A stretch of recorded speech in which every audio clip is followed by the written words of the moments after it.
Hello everyone, आज का मेरा टॉपिक है जेपी को जानो।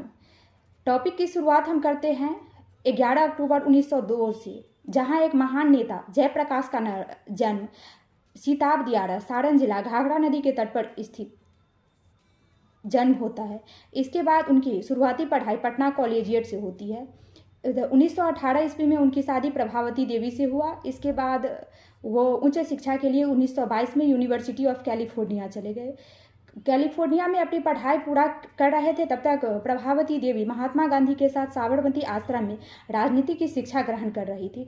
इसके बाद वो 1929 में जब भारत लौटे तो जवाहरलाल नेहरू के माध्यम से वो कांग्रेस ज्वाइन कर लिए। इसके बाद 1930 में सविनय अवज्ञा आंदोलन के दौरान उन्हें नासिक जेल भेजा गया।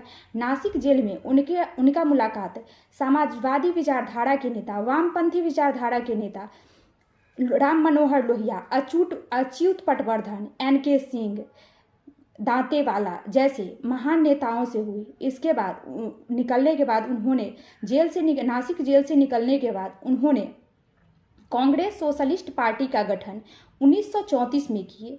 इसके बाद 1942 में हुए भारत छोड़ो आंदोलन में शामिल हो गए। भारत छोड़ो आंदोलन में उन्हें हजारीबाग सेंट्रल जेल में रखा गया।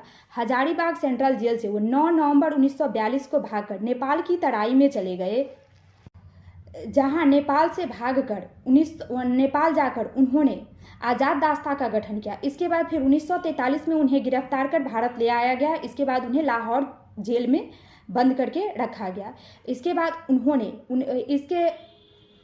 1965 में उन्हें सार्वजनिक सेवा के लिए रेमन मैग्सेसे पुरस्कार दिया गया। 1974-75 में भ्रष्टाचारी, बेरोजगारी के खिलाफ वे लोकतंत्र के रक्षक के रूप में उठ खड़े हुए। लोकतंत्र के रक्षक के रूप में उनका महत्वपूर्ण योगदान था। इसके बाद लोकतंत्र के रक्षक के रूप में उन्होंने नारा दिया संपूर्ण क्रांति का। 1975 से 77 के दौरान उनके इस महत्वपूर्ण कार्य के बाद भारत में पहली बार गैर कांग्रेसी सरकार बनी थी। गैर कांग्रेसी सरकार, उनके इस महानता के कारण उनके जनता में लोकप्रियता के कारण उन्हें लोकनायक कहा जाने लगा। 8 अक्टूबर 1977 को पटना में जन्म से मात्र 3 दिन पहले उनकी 77 वर्ष की उम्र में हृदय रोग और मधुमेह के कारण उनकी मृत्यु हो गई। 1999 ईस्वी में उन्हें मरणोपरांत भारत रत्न से सम्मानित किया गया।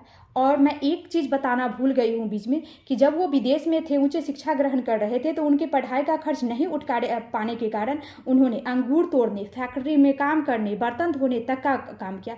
तब बने वो इतने महान नेता।